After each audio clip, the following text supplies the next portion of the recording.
함께 봉독할 말씀은 사무엘하 12장 1절부터 14절 말씀입니다. 사무엘하 12장 1절부터 14절 말씀입니다. 한 절씩 봉독하겠습니다. 여호와께서 나단을 다윗에게 보내시니 와서 저에게 이르되 한 성에 두 사람이 있는데 하나는 부하고 하나는 가난하니 그 부한 자는 양과 소가 심히 많으나 가난한 자는 아무것도 없고 자기가 사서 기르는 작은 암양 새끼 하나뿐이라. 그 암양 새끼는 저와 저의 자식과 함께 있어 자라며 저의 먹는 것을 먹으며 저의 잔에서 마시며 저의 품에 누움으로 저에게는 딸처럼 되었거늘 어떤 행인이 그 부자에게 오매 부자가 자기의 양과 소를 아껴 자기에게 온 행인을 위하여 잡지 아니하고 가난한 사람의 양새끼를 빼앗아다가 자기에게 온 사람을 위하여 잡았나이다. 다윗이 그 사람을 크게 노하여 나단에게 이르되 여호와의 사심을 가리켜 맹세하노니 이 일을 행한 자는 마땅히 죽을지라. 저가 불쌍히 여기지 않고 이 일을 행하였으니 그 양 새끼를 4배나 갚아 주어야 하리라. 나단이 다윗에게 이르되 당신이 그 사람이라. 이스라엘의 하나님 여호와께서 이처럼 이르시기를 내가 너로 이스라엘 왕을 삼기 위하여 내게 기름을 붓고 너를 사울의 손에서 구원하고 내 주인의 집을 내게 주고 내 주인의 처들을 내 품에 두고 이스라엘과 유다 족속을 내게 맡겼느니라. 만일 그것이 부족하였을 것 같으면 내가 내게 이것저것을 주었으리라. 그러한데 어찌하여 내가 여호와의 말씀을 업신여기고 나 보기에 악을 행하였느뇨. 내가 칼로 햇사람 우리야를 죽이되 암몬 자손의 칼로 죽이고 그 철을 빼앗아 내 철을 삼았도다. 이제 내가 나를 업신여기고 햇사람 우리야의 철을 빼앗아 내 철을 삼았은즉 칼이 내 집에 영영이 떠나지 아니하리라 하셨고 여호와께서 또 이처럼 이르시기를 내가 내 집에 죄악을 일으키고 내가 내 철을 가져 내 눈앞에서 다른 사람에게 주리니 내 처들로 더불어 백주에 동침하리라. 너는 은밀히 행하였으나 나는 이스라엘 무리 앞 백주에 이 일을 행하리라 하셨나이다. 다윗이 나단에게 이르되 내가 여호와께 죄를 범하였노라 하매 나단이 다윗에게 대답하되 여호와께서도 당신의 죄를 사하셨나니 당신이 죽지 아니하려니와 이 일로 인하여 여호와의 원수로 크게 해방거리를 얻게 하였으니 당신의 낳은 아이가 정령 죽으리이다 하고.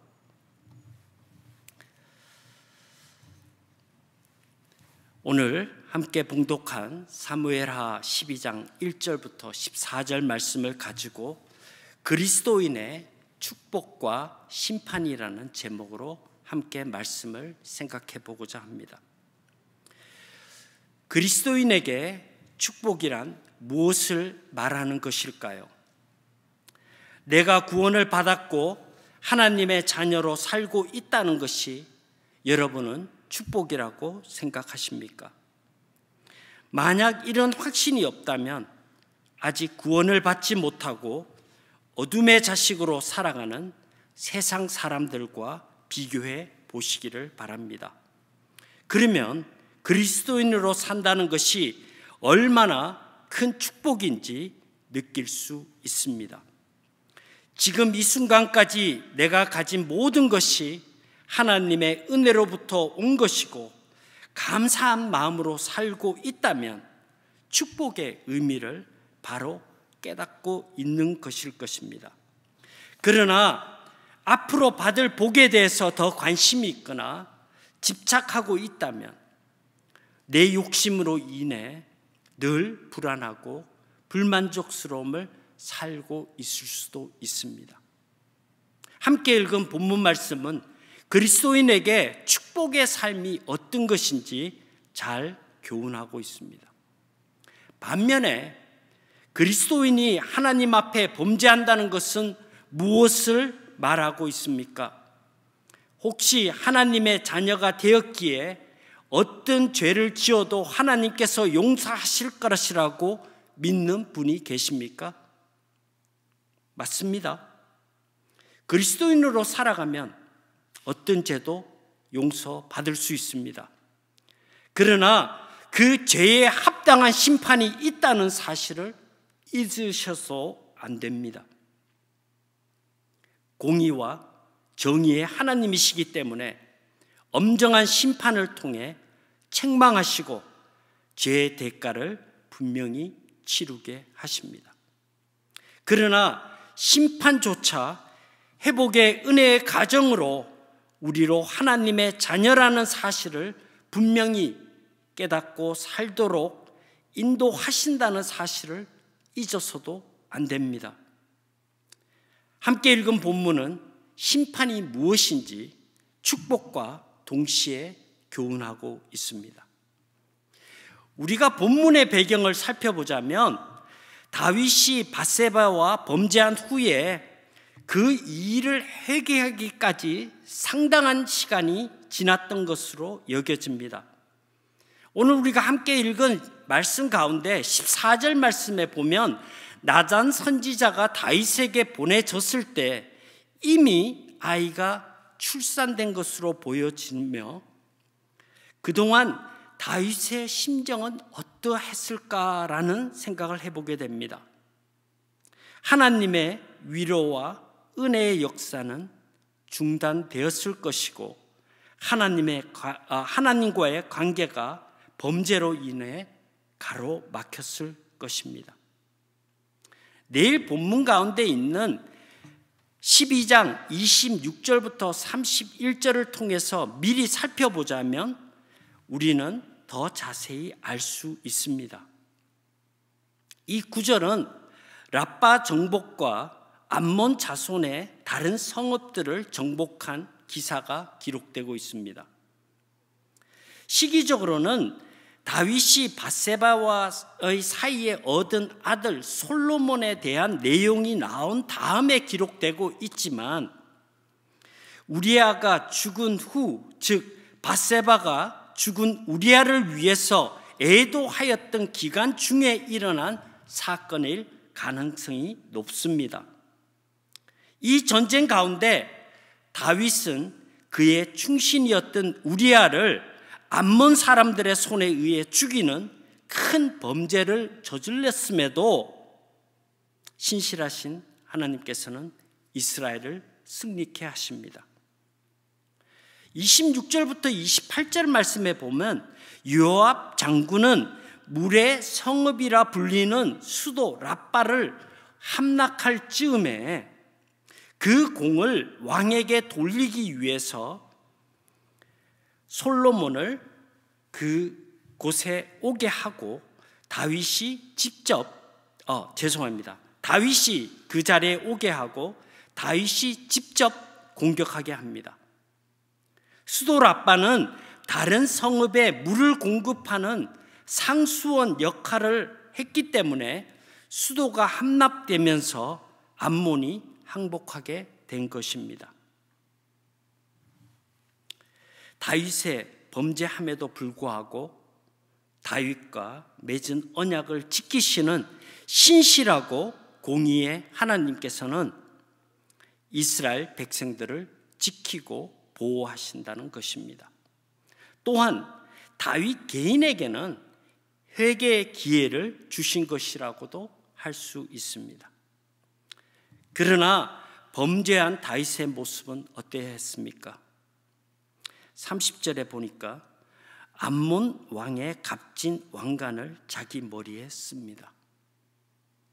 하나님의 영광을 자기의 것으로 여기는 교만이 넘쳐나며 회개의 모습이라고는 전혀 보이지 않습니다. 또한 31절에 보면 오랜 전투로 전의를 상실한 포로들이 칼을 가지고 있으면 톱질과 서레질로 고통스럽게 살해하는 잔혹함도 보여줍니다. 시편 101편 1절에 내가 인자와 공의로 찬송하겠나이다 이렇게 하나님께 고백한 다윗이지만 공의와 자비를 약속했던 다윗의 모습은 전혀 찾아볼 수가 없습니다. 범죄에 빠진 다윗의 모습은 거만하고 악하기 짝이 없으며 자신의 권력으로 무엇이든지 할 수 있다는 교만과 착각에 빠져있는 상태라고 할 수 있습니다. 오늘 본문으로 돌아가 보겠습니다. 큰 범죄에 빠져 자신밖에 보지 못하는 절망적인 상태에 놓인 다윗에게 생명을 살리시기도 하시고 죽이기도 하시며 왕권을 세우실 수도 있고 빼앗을 수도 있는 권능의 하나님이심을 다시 깨닫도록 나단 선지자를 다윗에게 보내십니다.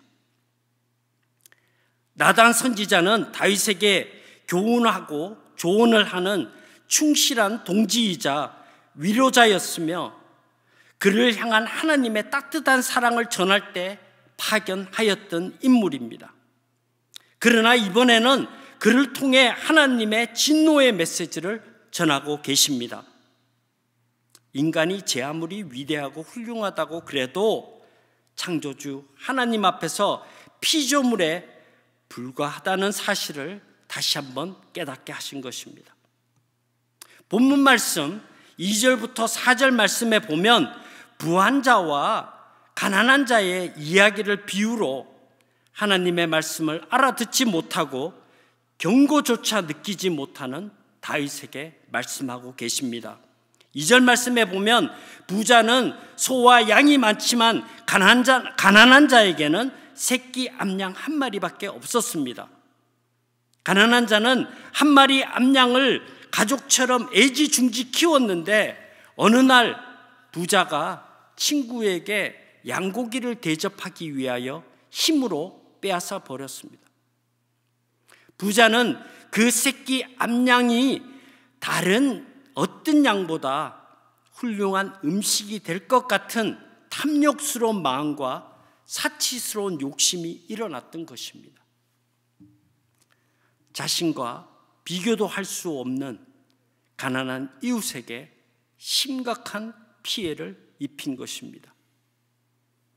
이 이야기를 들은 다윗의 반응이 5절부터 6절에 나옵니다. 사악한 범죄를 저지른 부자에게 4배로 갚아야 하고 자신의 쾌락을 위해 가난한 자에게 행한 잔인한 모든 행동은 마땅히 처형되어야 한다고 큰 소리로 외칩니다. 하나님의 경고에 조금도 뉘우침이라고는 없어 보입니다. 그러한 뻔뻔한 다윗에게 당신이 바로 그 사람이라, 따라서 당신은 죽어 마땅하다고 하나님께로 받은 진노의 메시지를 나단 선지자는 전하고 있습니다. 다윗이 밧세바를 범한 죄가 얼마나 사악한 것인지 알려주었습니다. 많은 초와 첩들을 거느리고 있었지만 해서는 안 될 법과 원칙을 어기면서 권력을 핑계 삼아 탐욕을 절제 못하고 있다고 말하고 있습니다. 자신이 행인이 되었고 심지어 집주인 노릇까지 하게 되었음을 말하고 있습니다. 꾸짖고 있습니다. 우리도 삶 속에 나타나는 하나님의 경고의 말씀을 듣지도 느끼지도 못하고 있는 것은 아닌지, 이런 신앙의 매너리즘에 빠져 있지는 않은지 생각해 보시는 시간이 되시기를 바랍니다.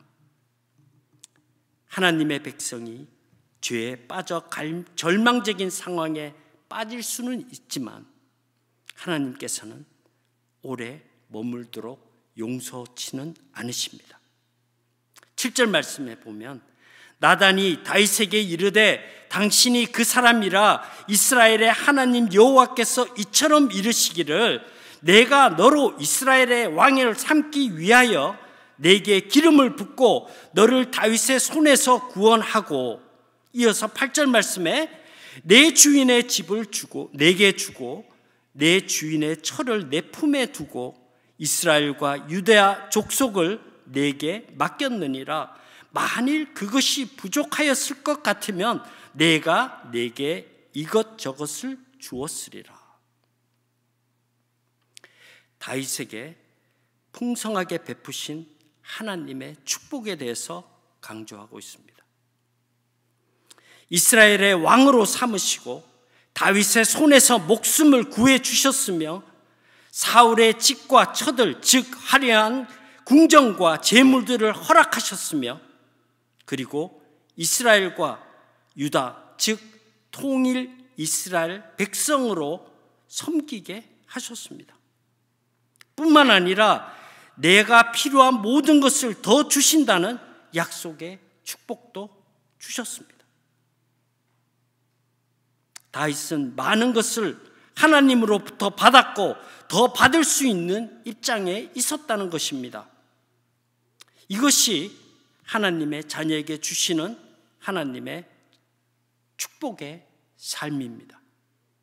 지금까지 받았던 축복이 얼마나 큰지를 잊어버린 다윗에게 무엇이 더 필요한지를 따져 묻고 계십니다. 이 구절에서 분명히 아셔야 하는 중요한 사실은 우리의 현재 상황도 우리의 처지를 누구보다 잘 아시는 하나님께서 우리의 필요를 따라 넉넉히 공급해 주셨음을 깨달으시기를 바랍니다. 그리고 더 필요한 것이 있다면 하나님께서 허락해 주실 것을 약속도 해 주셨습니다. 그러나 이것들은 우리의 필요나 요구에 의한 것이 아니라 하나님의 손에 달려 있습니다. 하나님의 축복에 대해서 깨달아야 하는 부분입니다.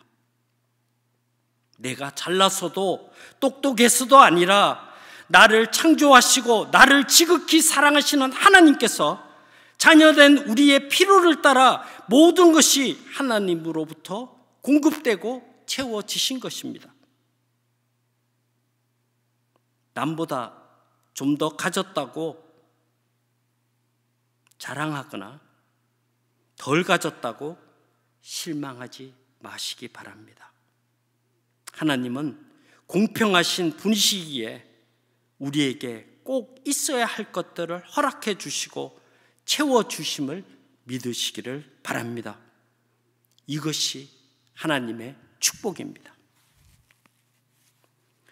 본문 9절부터 12절은 다윗의 범죄로 인한 하나님의 심판도 나오고 있습니다.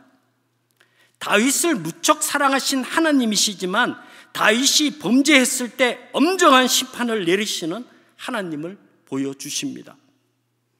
하나님의 축복을 자신의 범죄에 악용하고 있었던 다윗은 충신 우리아의 처 밧세바를 빼앗고 심지어 적들의 손에 죽이는 악행을 저지르게 됩니다. 다윗의 죄악을 책망하시고 죄의 대가를 치르게 하시는 공의와 심판의 하나님이 잘 나타나고 있습니다. 9절 말씀에 보면 다윗이 무엇을 범죄하였는지 정리하여 보여주고 있습니다. 그러한데 어찌하여 내가 여호와의 말씀을 업신여기고 나 보기에 악을 행하였느냐? 내가 칼로 햇사람 우리아를 죽이되 암몬 자손의 칼로 죽이고 내 처를 빼앗아 내 처를 삼았도다. 첫 번째 범죄는 여호와의 말씀을 업신여긴 것이라고 합니다. 이 업신여기다는 것은 히브리어로 바자라고 이야기하는데 어떤 대상을 싸구려로 취급하는 것을 의미합니다. 10절에서도 이 단어가 반복되어 사용함으로써 하나님 앞에 얼마나 큰 범죄라는 사실을 강조하고 있습니다. 두 번째 범죄는 나 보기에, 즉 내 앞에서 악을 행하였다는 것입니다. 다윗은 은밀하게 행하였다고 생각했지만 인간의 모든 것을 감찰하시는 하나님을 속이려는 행위라고 말합니다. 그의 인생은 크게 무너졌습니다. 하나님을 떠나 죄에 빠진 삶이 얼마나 절망적이고 비참한지를 보여주고 있습니다. 하나님의 재앙이 다윗의 일생은 물론이고 다윗의 집, 즉 다윗의 왕조를 통해 영영이 미칠 것을 예고하고 계십니다. 10절 말씀에 보면 이제 내가 나를 업신여기고 햇사람 우리아의 철을 빼앗아 내 철을 삼았은즉 칼이 내 집에 영영이 떠나지 아니하리라 하셨고, 사람의 죽음에 대한 심판입니다.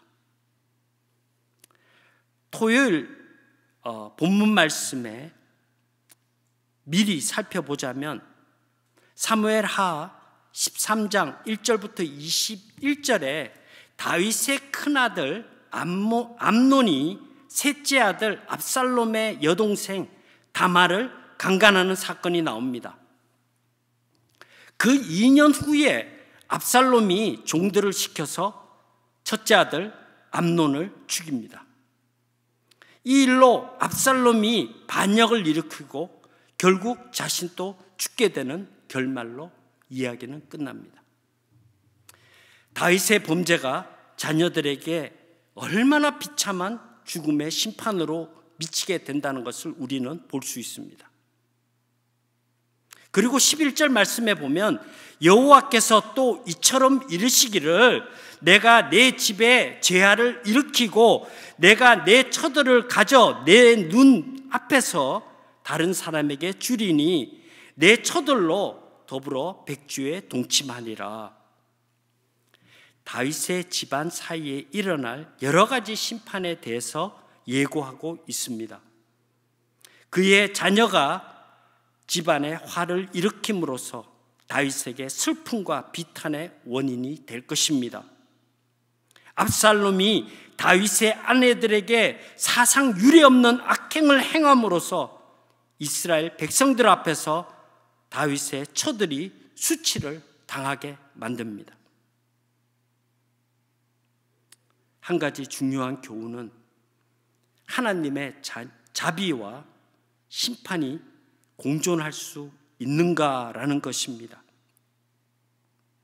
언약의 은혜를 입은 사람도 하나님을 업신여기고 하나님을 속이면 오랫동안 그리고 대단히 큰 고난을 당할 수 있다는 사실을 잊지 마시기 바랍니다.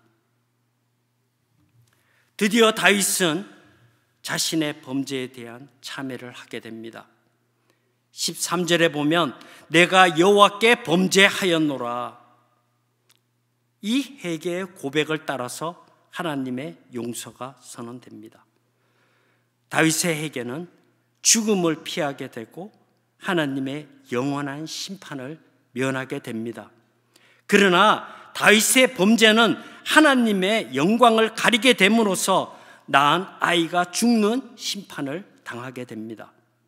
14절 말씀에 보면 이 일로 인하여 여호와의 원수로 크게 해방할 거리를 얻게 하였으니 당신의 낳은 아이가 정녕 죽으리다 하고, 우리는 본문을 통해 다윗을 향한 하나님의 엄정한 심판은 영원한 형벌이 아니라 하나님의 백성으로 회복시키는 과정으로 사용하신다는 교훈을 얻을 수가 있습니다.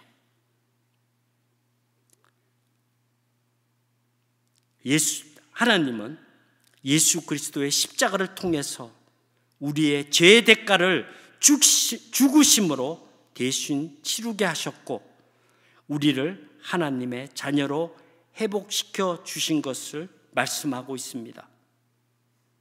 그리스도인에게 하나님의 심판조차 축복의 과정에 있다라는 것입니다. 이것이 우리를 향하신 하나님의 사랑이며 이 땅에 하나님의 역사를 이루어 가시는 방법입니다. 우리를 향하신 하나님의 축복에 대한 감사가 있는 하루가 되시기를 바랍니다. 비록 심판 가운데 있다고 할지라도 회복시키시는 하나님을 굳게 붙잡고 살아가는 이 하루가 되시기를 주님의 이름으로 축원합니다. 다 같이 기도하겠습니다. 하나님 아버지, 연약하고 부족한 저희들을 부르시고 하나님의 은혜로 살게 하여 주시면 감사를 드립니다. 지금 또 우리가 누리고 있는 하나님의 은혜와 축복을 아직도 부족하다고 더 달라고 욕심으로 가득한 기도를 하고 있지 않는지 이 시간 돌아보는 시간이 되게 하여 주옵소서. 지금 또 우리의 정욕으로 구하고 하나님 앞에 죄를 범하고 있다면 회개의 영을 부으시고 온전한 하나님의 자녀로 회복시켜 주옵소서. 오늘 또 우리를 하나님 안에 기쁨과 평안의 삶을 살도록 원하시며 간구하시는 우리 주 예수 그리스도의 이름으로 기도드리옵나이다. 아멘.